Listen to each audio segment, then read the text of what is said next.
This is WTOP Ticket Buster Ari Ash on a ticket case on the 900 block of 2nd Place Southeast East Side, which is the side I'm on right now, zone 21897. I am a few cars down from I Street Southeast, again on the 900 block of 2nd Place Southeast, for a ticket issued on Saturday, October 4th, just a couple days before I'm shooting this video. Ticket number 701-841-1503, written by DDOT Officer E. Lucas, 701-841-1503 for the expiration of a multi-meter receipt. So a couple things, and mainly the only thing I want to show you is the actual multi-space meter itself. According to the ticket, the driver parked at multi-space meter 608-60992. As you can see here, this is 608-60992. So this is the meter he parked at, according to the officer. And he received the ticket, and here we'll show you some of the times first to give you an idea of what's going on here. As you can see, 3-hour time limit Monday through Saturday, 7 a.m. to 6:30 p.m. And then the ballpark stadium events, effective 1 hour before event time until 10 p.m. Monday through Sunday. So the ticket 701-841-1503 received at this parking multi-space meter was written at 6:18 p.m. for a multi-meter space ticket that expired at 6:01. So the driver, a guy named Rod Barbie, indicates to us that he pushed the add maximum time, which is down here, and that this machine only allowed him to park until 6:01 p.m. and got a ticket at 6:18.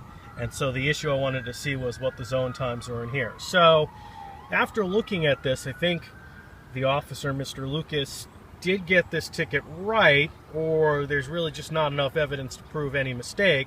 A couple things to note here is that, let's assume for argument's sake, on Saturday, October 4th, DDOT forgot to set or enforce the stadium events times, because it's a playoff. It was the playoff game of the NLDS, so it was a late addition.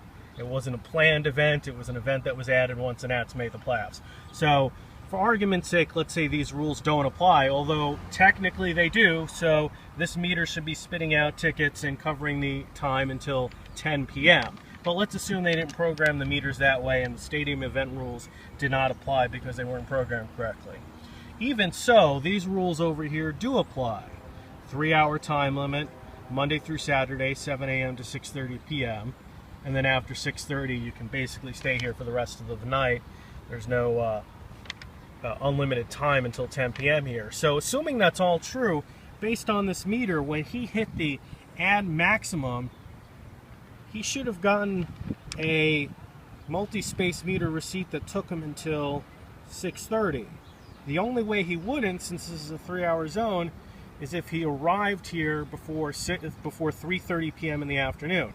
Because if you hit add maximum, it will only give you 3 hours or until 6:30, whichever one's the most. So if it was before 3:30, he would have gotten a time for 3 hours that would have taken him shy of 6:30.